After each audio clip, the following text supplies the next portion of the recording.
एक motivational heart touching story है। Please पूरी अवश्य सुनना। इस कहानी का शीर्षक है ननद का लालच। गर्मियों की छुट्टियां शुरू होते ही खुशबू मायके आ पहुंची। वह तो हमेशा से ही अपने घर को अपना घर नहीं बल्कि खुद को वहां की महारानी समझती थी। उसकी भाभी को पता था कि वह आने वाली है, तो वह तो पहले से ही डरी हुई थी। जैसे ही डोरबेल बजी, भाभी ने दरवाज़ा खोल दिया। भाभी ने आगे बढ़कर पैर छुए, लेकिन उसने ध्यान नहीं दिया। उसने तो सबसे पहले अपनी नज़र पूरे घर पर डाली और बिना किसी से पूछे अपना सूटकेस बीच हाल में ही पटक कर जोर से बोली, माँ, यह घर कितना गर्म है। इस घर में तो गर्मी से मर जाएंगे। मेरे कमरे में तुरंत एसी लगवाओ। और सुनो भाभी, बहुत ज़्यादा गर्मी है तो जल्दी से कोल्ड ड्रिंक ले आना और सुबह जल्दी से चाय लाकर मेरी नींद खराब मत कर देना, क्योंकि मैं यहाँ आराम करने आई हूँ। आते ही खुशबू ने अपनी भाभी बीना को आदेश दे दिया। माँ ने तुरंत गर्दन हिलाई और भाभी की तरफ देखते हुए कहा, बहू जरा ध्यान रखना, मेरी बेटी को कोई कमी नहीं होनी चाहिए। फिर बीना ने कुछ नहीं कहा, बस अपने हाथ पोंछे और रसोई घर की ओर बढ़ गई। जानकी जी ने तुरंत अपनी बेटी को गले से लगाया और बोली, चल अब तू आराम से बैठ, कितनी दूर से आ रही है। लेकिन ननद तो बीना को जाते हुए तिरछी निगाहों से देख रही थी, क्योंकि खुशबू को भाभी की खामोशी सबसे ज़्यादा चुभती थी। पहले ही दिन, माँ, ये भाभी ढंग से काम नहीं कर पाती क्या? रोटियां पत्थर जैसी हैं, सब्जी में स्वाद नहीं। भैया कैसी पत्नी ले आए हैं। रीना को लगा कि जैसे उसका दिल जैसे किसी ने निचोड़ दिया हो, लेकिन वह कुछ नहीं बोले। उसे पता था कि यहाँ बोलना मतलब आग में घी डालना ही होगा।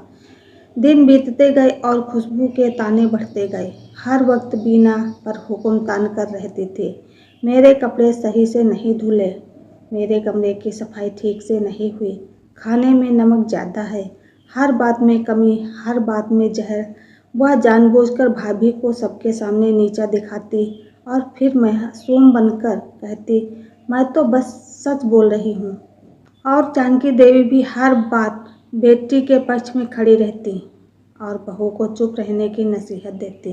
घर की इज्जत संभालना बहू का काम होता है। जब से खुशबू आई थी, हर दूसरे दिन अपने भाई से कहकर बाहर खाना खाने का कार्यक्रम बना लेती थी।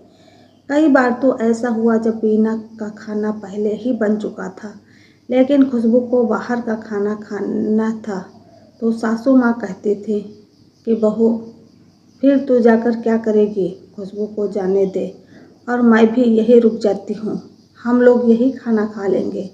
बीना देखती रह जाती थी और ननद रानी अपने भाई के साथ गाड़ी में बैठकर निकल जाती थी। एक दिन अविनाश ने कहा कि मम्मी कोई बात नहीं, यह खाना कल खा लेंगे, आज सब चलते हैं। बीना का भी मन हो रहा होगा तो जानकी देवी ने कहा, अरे इसके मन का क्या, सारा दिन तो कुछ ना कुछ बनता है और वो यह खाती है। अभी तो बहन आई है, इसकी इच्छा देख, पत्नी की बाद में देख लेना। बेचारा बेटा अपनी माँ के सामने कुछ बोल नहीं पाता था, लेकिन माँ की इन बातों से बीना के अरमान जैसे टूट कर रह जाते थे। और खुशबू की नज़र सिर्फ भाभी के काम पर नहीं, उसकी चीज़ों पर भी गड़ी रहती थी। उसकी अलमारी, उसके गहने, उसके कपड़े, सब कुछ जैसे उसकी आंखों में खटकता था।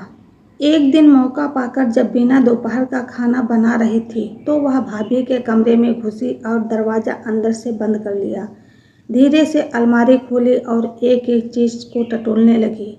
उसके बाद हाथ गहनों के डिब्बे पर रुके और आंखों में लालच की चमक साफ दिखी।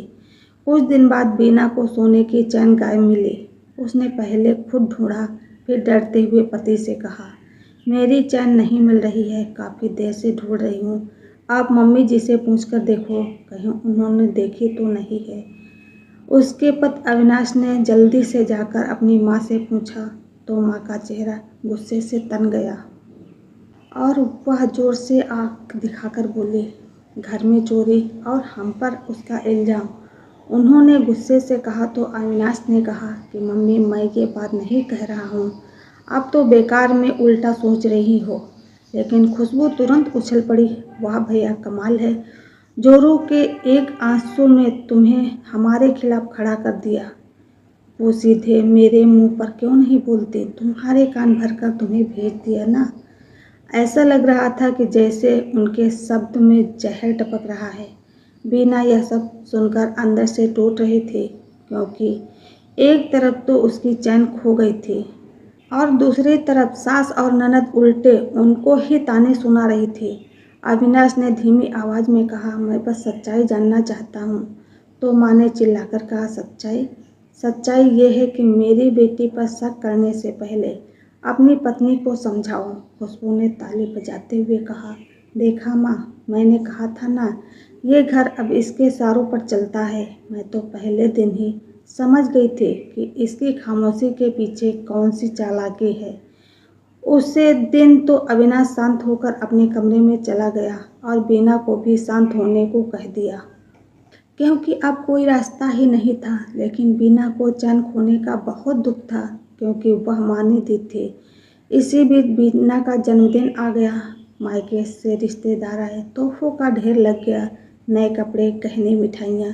बीना के चेहरे पर हल्की सी मुस्कान आई, लेकिन खुशबू की आंखों में जलन की आग भड़क उठी। वह गिफ्ट उठा उठा कर देखने लगी और बोले, भाभी तुम्हारे मायके वाले तो बड़े दिलदार हैं, काश हमें भी इतना प्यार मिला होता। मगर क्या करें, मेरे मायके वालों का दिल तो बहुत छोटा है। ऐसे गिफ्ट भला हमारे नसीब में कहाँ। यह तारीफ नहीं, ताना था, और बीना अच्छी तरह समझ रही थी। थोड़ी देर बाद उसने असली बात कही, वैसे भाभी मेरे जाने का वक्त नज़दीक आ गया है। आपने सोच तो लिया होगा ना, विदाई में मुझे क्या दोगी? बीना चौंकी। जैसा बन पड़ेगा। खुशबू हंसी। ऐसे कैसे चलेगा, खाली हाथ गए तो ससुराल में क्या कहूँगी कि भाई भाभी ने कुछ नहीं दिया। उसके शब्द चाकू की तरह चुभे। अविनाश ने माहौल शांत करने की कोशिश की और बहन से बोला, खुशबू जो सूट पसंद हो ले लेना। वह भड़क गई, सूट? भैया अगर सूट देना है तो कुछ देने की ज़रूरत नहीं है। क्या मेरी हैसियत इस घर में बस इतनी है? यह सुनकर तो अविनाश हक्का बक्का रह गया। जानकी देवी ने उसका उदास चेहरा देखकर पूछा कि तो फिर तुझको क्या चाहिए बेटा? तो फिर उसने साफ कह दिया, मुझे एक सोने की चैन चाहिए, वरना मैं क्या मुंह लेकर ससुराल जाऊं। वह लोग भी तो पूछेंगे कि विदाई में क्या मिला है। उसकी मांग में शर्म नहीं, जिद और अधिकार था। इतना कहकर खुशबू ने माँ के सामने रोना शुरू कर दिया। माँ का गुस्सा भड़क उठा, मेरी बेटी को सोने की चैन चाहिए और तुम लोग बहाने बना रहे हो। और बेटी की बात को लेकर उन्होंने घर सिर पर उठा लिया। भाभी की ओर देखकर कहा, तुम अपने मायके से इतना लाती हो तो एक चैन देने में क्या जाता है। बीना अब और सहन नहीं कर पाई और दहाड़ कर बोली, मम्मी जी हर बार मैं ही क्यों? मेरी चुप्पी को मेरी कमजोरी समझ लिया गया है। मेरा सामान गायब हुआ और उसके बदले मुझको कितना सुनाया गया, और अब मेरी इज्जत की कीमत सोने की चैन लगा दी गई। अविनाश ने पहली बार कड़क आवाज़ में कहा, बीना अब बहुत हो गया, तुम अकेली नहीं हो, मैं भी तुम्हारी तरफ हूँ। अगर ये घर सिर्फ एक की जिद पर चलेगा तो मैं भी चुप नहीं रहूँगा। खुशबू हंसी, लो माँ देख लिया, सच में जोरू का गुलाम निकला। सबके बीच खूब बहस हुई और बाद में गुस्से में सब अपने कमरे में चले गए और किसी ने खाना भी नहीं खाया। उस रात बीना को नींद नहीं आई। उसे समझ आ गया था कि उस घर में उसकी खामोशी से नहीं, उसकी आवाज़ से बदलेगा, जिसको यह लोग हमेशा दबाते आए हैं। नींद तो अविनाश को भी नहीं आ रही थी, क्योंकि बार बार लालची बहन का चेहरा उसकी आंखों के सामने आ रहा था और पत्नी की खोई हुई चैन का राज भी वह जानना चाहता था। इससे पहले तो घर में कोई चोरी नहीं हुई थी, यह भी उसके दिमाग में घूम रहा था। वह रात आंखों में बीत गई और अगले दिन की खामोशी के साथ बीना घर के कामों में लग गई। लेकिन खुशबू की जुबान को जैसे चैन ही नहीं मिलता था। उसके जाने का समय अभी नहीं आ रहा था और हर दूसरे दिन वह वही राग छेड़ रही थी कि रसोई में खड़ी बीना के पीछे आकर कहती, भाभी तुम्हारे मायके से तो बड़े शानदार गिफ्ट आए हैं, सोना, कपड़े, यहाँ तक कि पैसे भी। तो क्या अपनी ननद को देना नहीं जानती हो? लगता है आपके माता पिता ने आपको दिल बड़ा रखना नहीं सिखाया। यह सुनकर बीना ने उसको तिरछी नज़रों से देखा तो वह तुरंत रसोई से निकलकर अपनी माँ से जाकर बोली, माँ देखा ना, भाभी के पास कितना कुछ है पर दिल कितना छोटा है। हर दिन यह सब सहना बीना के लिए मुश्किल हो रहा था और तब बीना मन ही मन कहती, जाने कब तक हर रिश्ते की कीमत सोने से तौली जाएगी। लेकिन फिर माँ की आवाज़ गूंजती, मेरी बेटी गलत थोड़े ही मांग रही है, तुम्हारी भी तो इकलौती ननद है। सासू माँ हर बार बेटी के पक्ष में ढाल बनकर खड़ी हो जाती थी।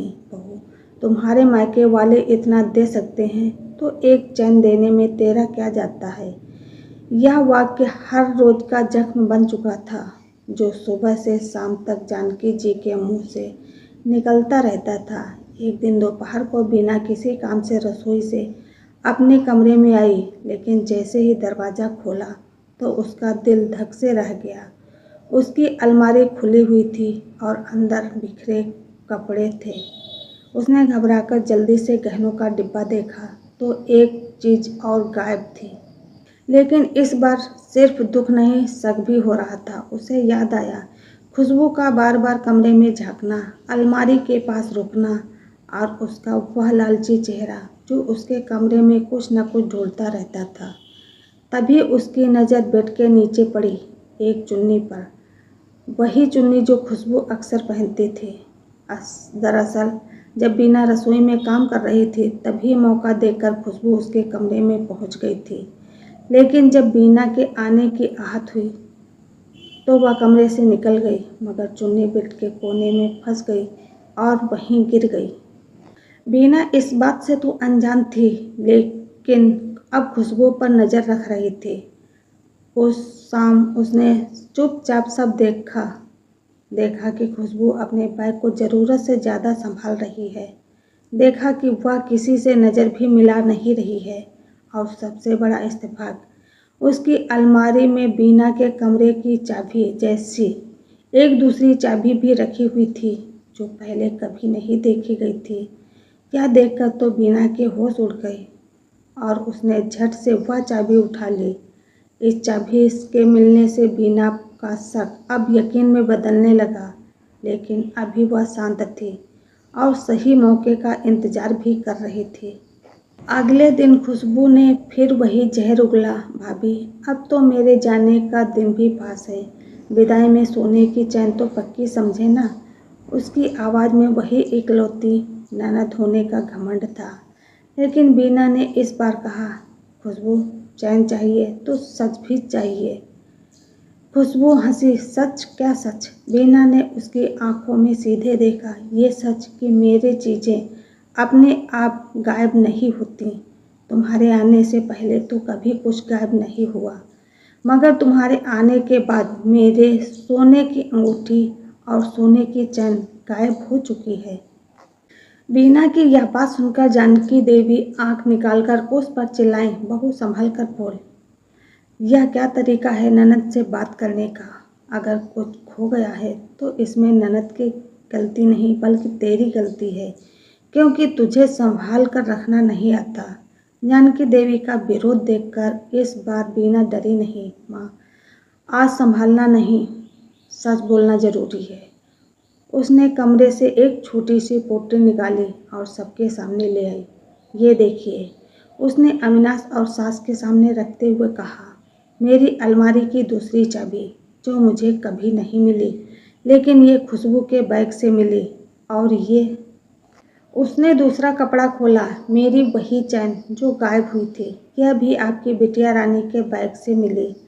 खुशबू का चेहरा सफ़ेद पड़ गया और वह तुरंत चिल्लाने लगी, ये झूठ है भैया, देखो भाभी मुझ पर झूठा इल्ज़ाम लगा रही हैं, मैंने कुछ नहीं किया। खुशबू बार बार आँख निकालकर अपनी आवाज़ को बुलंद कर रही थी, जिससे कि उसका झूठा सच साबित हो सके। लेकिन अविनाश जानता था कि जो बीना कह रही है वह सच हो सकता है। बीना ने बिना ऊंची आवाज़ किए कहा, झूठ? ठीक है, तो फिर ये चुन्नी मेरे कमरे में कैसे आई? और ये मेरे गहने तुम्हारे कपड़ों के बीच में कैसे छुपे थे? सबूत एक एक करके सामने रखे गए। अविनाश दंग रह गया और माँ की आंखें भी खुली की खुली रह गईं। अब तो खुशबू के लिए सांस लेना भी बोझिल हो रहा था। वह चोरी स्वीकार नहीं करना चाहती थी, इसलिए बीना के सवालों से खुशबू अब भी बचने की कोशिश कर रही थी। माँ, भरोसा करो, ये सब मुझे फंसाने की साजिश है। लेकिन आज जानकी देवी इतने सारे सबूत देखकर बेटी की तरफ नहीं बोल पाई और माँ का हाथ अचानक बेटी पर उठ गया। थप्पड़ इतना जोर था कि थप्पड़ की आवाज़ पूरे घर में गूंज गई। चुप, इतने दिन मैं अंधी बनी रही। मुझे लगा तू एक चीज़ ही तो चाहती है, मगर यह नहीं सोचा था कि इस लालच में तू अपनी भाभी की चोरी कर भी सकती है। अब किस मुंह से तुझको अपनी बेटी कहूँ, क्योंकि मैंने तो हमेशा बहू पर ही उंगली उठाई है। पहली बार बेटी की तरफ नहीं, सच की तरफ खड़ी थी, क्योंकि आज उनकी अपनी बेटी ने उनको शर्मिंदा कर दिया था। सबको अपने खिलाफ देखकर खुशबू रोने का नाटक करने लगी। तो बीना ने आगे बढ़कर कहा, इतने दिन तुमने मुझे चोर की तरफ देखा, जबकि तुम जानती थी कि चोरी खुद तुमने की है। फिर भी तुम माँ के कान भरती रही और इस घर में क्लेश होते रहे और तुम खुशी खुशी तमाशा देखती रही। तुमने तो मेरे मायके की इज्जत को अपनी मांगों का साधन ही बना लिया। सोने की चैन नहीं चाहिए थी, तुम्हें मेरी गर्दन चाहिए थी, जिस पर पैर रखकर तुम खुद को बड़ा दिखा सको। ऐसी कौन सी बेटी होती है जो अपने मायके में आकर ऐसा करती है? बीना की बातों के आगे अब खुशबू सिर झुकाए खड़ी थी, क्योंकि उस चोरी उसने की थी और अब झूठ बोलने की हालत में भी नहीं थी। उसके चेहरे से साफ पता चल रहा था कि यह सब उसने किया है।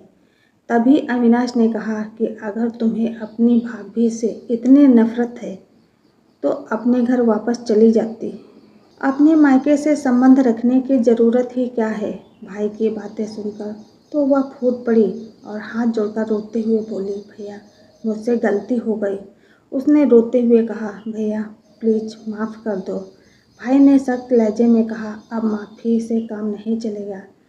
तुम्हारे लिए अच्छा यही है कि ससुराल जाओ और वहाँ अपनी हरकतों का बोझ खुद उठाओ। तुम्हें तो यहाँ रहने का कोई हक ही नहीं है जो अपनी भाभी के सामान पर ही नज़र रखे। अब तो खुशबू को समझ में नहीं आ रहा था कि ससुराल भी कैसे जाएं।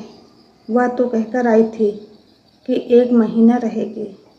बीना यह बात जानती थी, इसलिए उसने कहा, ननद रानी, अब तुम अपनी जाल में खुद ही फंस गई हो। आज जो तुम्हारे साथ हो रहा है वह तुमने खुद कमाया है।